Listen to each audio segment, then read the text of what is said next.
Bagaimana kabarnya anak-anak? Baik Bu, sehat Bu. Syukur alhamdulillah. Jadi semoga semuanya dalam keadaan sehat walafiat ya. Amin. Sebelum pembelajaran kita mulai, boleh Iqbal? Iqbal mau pimpin doa? Oke, baik. Oke, berdoa dimulai. Sudah selesai? Sudah, Bu. Baik, syukur alhamdulillah kita pagi ini saya mengucapkan terima kasih dengan anak-anakku sekalian untuk masih bisa bertemu dalam keadaan sehat walafiat dan juga kalian tepat waktu ya. Nah, baik. Sebelum pembelajaran dimulai, Ibu akan absen dulu ya. Untuk link absennya, silakan kalian boleh sudah selesai absennya. Oh ya, sebelumnya supaya semangat ya, semangat pagi anak-anak juga. Oke, ekonomi? Paham Bu. Yes. 12 IPS? Oke. Sudah siap. Jadi kita ulang lagi mulai dari pembahasan kita untuk materi pada pagi hari ini. Sebelum materi pada pagi hari ini, kita akan berbicara tentang masalah materi terdahulu. Jadi materi yang kemarin adalah tentang bagaimana kita berusaha untuk materi akuntansi perusahaan jasa, yang kemudian kita mempelajari juga tentang transaksi-transaksi, analisis debit kredit, dan juga masalah akun. Boleh? Sudah siap anak-anak sekarang untuk mulai pembelajaran hari ini? Siap Bu. Siap ya? Boleh Ibu tanya kepada Andi, mana Andi? Hadir Bu. Baik, Andi coba apa yang dimaksud dengan perusahaan jasa? Review sebentar ya. Perusahaan jasa berarti perusahaan yang menghasilkan sesuatu atau produk itu yang tidak tampak kayaknya Bu, tapi bisa dirasakan. Berarti pembahasan kita untuk materi yang terdahulu sudah bisa dibahas, sudah bisa dimengerti ya. Boleh kalau gitu untuk yang sekarang ini mau share screen dulu. Proses Bu. Sudah Bu. Lihat Bu. Baik.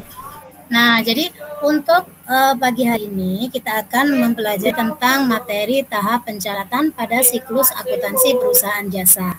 Jadi untuk materi ini, kita akan melihat dulu materi yang akan kita pelajari, yaitu tentang kompetensi dasarnya, yaitu menganalisis penyusunan siklus akuntansi pada perusahaan jasa, kemudian membuat laporan keuangan pada perusahaan jasa. Sedangkan indikator atau tujuannya memahami tahapan pencatatan akuntansi pada perusahaan jasa, menjelaskan pengertian jurnal umum, menjelaskan manfaat jurnal umum, menjelaskan bentuk jurnal umum, menganalisis akun dari transaksi ke dalam jurnal umum, dan menganalisa informasi atau data tahapan pencatatan pada perusahaan jasa.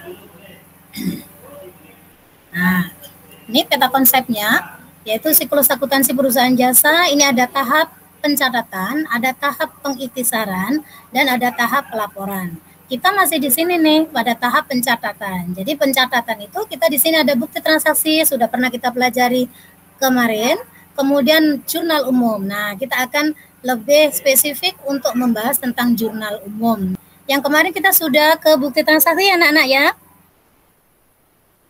Iya Bu.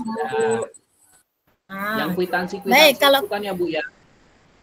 Ya, coba sebutkan bukti transaksi apa saja yang kalian sudah pelajari kemarin. Siapa yang mau jawab dulu? Kwitansi Bu. Kwitansi, Iqbal, pintar. Ada lagi? Memo Bu. Ada lagi Andi? Memo, ada lagi? Kalau faktur masuk nggak Bu?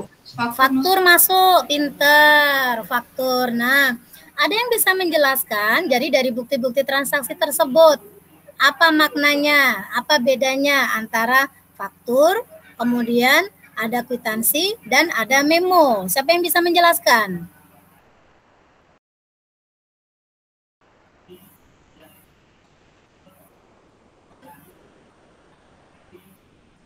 Kalau kwitansi biasanya sering dapat kwitansi enggak Pak Iqbal? Sering Bu. Kalau biasanya pas ngapain itu dapat kwitansi? Kadang kalau saya habis fotokopi tuh Bu, kadang dikasih kwitansi. Itu kwitansi Berarti dibayar pakai duit langsung enggak? Iya, saya bayar pakai duit. Berarti kwitansi tadi adalah untuk pembayaran secara tunai. Benar. Kemudian Adi tadi memo ya? Ya, Andi tadi memo ya? Berarti kalau memo kemarin adalah memo dari atasan kepada anak buahnya terhadap suatu tindakan tertentu, gitu ya. Baik, kemudian kita coba lagi lihat. Nah, dari bukti transaksi, kemarin kita juga mempelajari tentang akun dan juga mempelajari tentang bagaimana memberikan suatu transaksi itu dimasukkan ke debit atau ke kredit, atau yang dinamakan dengan analisis debit kredit, gitu ya. Nah, sekarang kita masuk ke jurnal saja. Jadi karena yang kita pelajari yang akan kita bahas hari ini adalah jurnal, jadi kita berbicara masalah materi jurnal umum. Jadi tahap selanjutnya untuk proses pencatatan yaitu ke jurnal umum. Jadi dari tadi sudah mendapatkan bukti transaksinya, dari bukti transaksinya kemudian kita olah untuk mencari akun-akun yang sesuai, kemudian baru kita analisiskan dia akan masuk ke debit umum adalah catatan akuntansi pertama setelah bukti transaksi, merupakan media dalam proses akuntansi untuk menampung akun-akun transaksi. Jadi seluruh akun-akun itu akan dimasukkan semua ke jurnal umum. Untuk pembahasan yang kemarin kita juga sudah bagaimana memasukkan di sisi debit, bagaimana analisa di sisi kreditnya sudah kita bahas. Jadi sekarang kita tinggal memasukkan saja ke dalam satu format di mana semua akun-akun tersebut baik yang ada di debit maupun yang ada di kredit kita masukkan ke dalam jurnal umum. Baik, selanjutnya di sini ada bentuk jurnal umum. Nah, bentuk jurnal umum ini bisa kita kelihatan ya, sudah kelihatan ya ini ya. Sampai di sini bentuk jurnal umum bisa dipahami nak? Bisa Bu. Bisa, Bu. Syukur alhamdulillah. Itu bentuknya. Nah, kemudian sekarang kita masuk ke penjurnalan. Untuk proses penjurnalan, Ibu sudah kirim ke kalian kemarin, ada kirim video bagaimana cara penjurnalan. Kemudian Ibu juga sudah kirim LKPD, Ibu juga sudah kirim juga berupa modul. Sudah dibaca anak-anak? Sudah Bu, semalam. Nah, alhamdulillah berarti kalau sudah dibaca berarti sudah dipahami. Ini adalah komponen-komponen penjurnal atau komponen-komponen akun dalam penjurnalan. Ada berapa komponen di sini? Ada 1, 2, 3, ada tuh 7. Nah, ini ada kalau kita terjadi transaksi, maka pasti akan terjadi di sini perubahan entah terhadap harta, apakah perubahan pembelian, apakah perubahan pendapatan, ataukah perubahan utang, atau bisa juga perubahan modal, dan juga prefer, dan juga beban-beban. Tolong untuk siapa yang bisa memberikan contoh transaksi yang kemudian akan berpengaruh terhadap harta, pembelian, pendapatan, utang, modal, atau prefer, atau beban-beban. Siapa yang bisa ngasih contoh satu saja transaksi? Contoh salah satu aja kan ya Bu ya? Ya, salah satu aja. Contohnya transaksinya itu membeli perlengkapan secara tunai Bu. Berarti kalau membeli perlengkapan secara tunai, kalau ada kata-kata tunai, maka berarti kita pakai kas atau pakai duit. Nah, berarti kalau tunai berarti pakai duit. Nah, membeli maka berhubungan di sini kita bisa lihat lagi kalau pembelian. Nah, kita akan lihat pembelian berarti nanti akan ada yang berkurang. Harta kita karena uang yang dipakai, maka hartanya akan berkurang.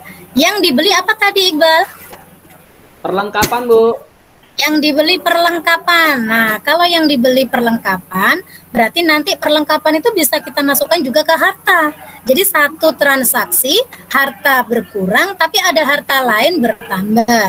Harta bertambahnya berupa apa yang dibeli tadi? Perlengkapan. Sedangkan harta lain yang berkurang yaitu berupa kas. Jadi kas kita yang berkurang. Nah, kebetulan itu adalah transaksi yang sangat mempengaruhi yaitu di harta semua.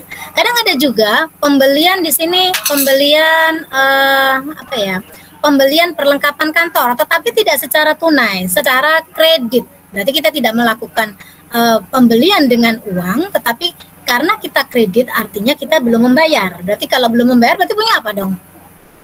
Hutang, Bu. Punya hutang, Bu. Jadi kalau begitu kita lihat di sini, kita lihat lagi ya.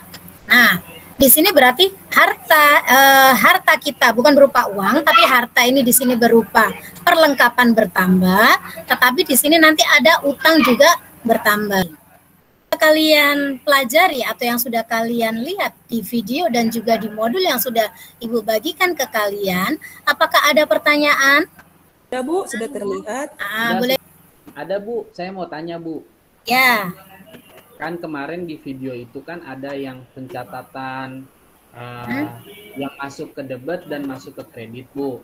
Nah, yang masuk ke kredit itu memang ditulisnya harus mencorok ke dalam ya, Bu ya? Nggak boleh sejajar dengan debit ya? Betul, Iqbal. Jadi itu untuk penulisan debit kredit memang sudah sesuai dengan aturan standar akuntansi, di mana adalah di situ untuk yang debit memang pas di sebelah pinggir, dan kemudian untuk yang kredit kita harus dimenjorokkan ke dalam. Kayaknya begitu ya, Iqbal ya. Nah, itu sudah sesuai dengan standar aturannya begitu. Mungkin ada pertanyaan lain untuk penjurnalan? Nanti bisa Ibu share lagi untuk LKPD-nya supaya kalian nanti bisa mulai belajar di sana, gitu ya. Baik, untuk selanjutnya Ibu share lagi atau masuk ke kredit. Kemarin sudah Ibu share juga untuk diskusi kita tentang 4 hal, atau di sini tadi ya. 4 kesalahan dalam proses akuntansi. Nah, siapa yang mau baca? Ya, jadi jurnal itu udah dilihat.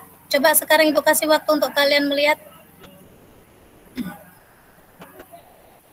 4 kesalahan hasil diskusi kalian untuk bisa dipresentasikan.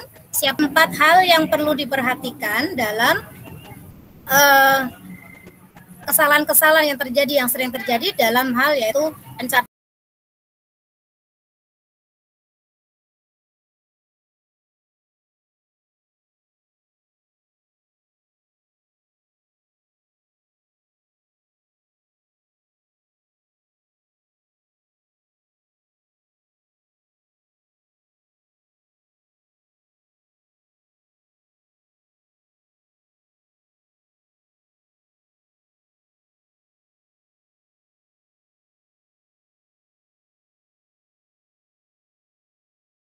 Pinter Andi. Untuk yang kelompok 2 atau 1 sudah? Siapa yang mau presentasi? Iya, Iqbal silakan. Nah, ini saya mewakili kelompok 2 nih, Bu. Dari artikel itu kesalahan akuntansi yang timbul nih biasanya itu karena salah mencatat, Bu. Nah, salah mencatat, betul. Kadang banyak perusahaan. Baik, untuk selanjutnya berarti bisa kita simpulkan bahwa kesalahan-kesalahan itu ada. Jadi sangat bahaya karena kalian sudah paham. Ibu ingin tahu nih pemahaman kalian itu dengan Ibu kirim refleksinya berupa LKPD, ada di link juga. Kerjakan, kemudian Ibu akan tunggu 5 menit. Baik, kalau sudah selesai, syukur. Untuk hari ini pembelajaran Ibu akhiri sampai di sini. Kemudian manfaat yang kita peroleh dari pembelajaran hari ini boleh disampaikan, Dian. Jadi setelah kita belajar, kita bisa mengetahui bagaimana cara membuat jurnal umum dan menghindari kesalahan-kesalahan dalam pencatatan di jurnal umum, Bu, seperti yang sudah didiskusikan tadi. Pembelajaran materi berikutnya tolong disiapkan untuk proses yaitu posting dari jurnal ke buku besar. Masih dalam tahap pencatatan. Assalamualaikum warahmatullahi wabarakatuh. Waalaikumsalam. Waalaikumsalam. Terima kasih Bu Farida.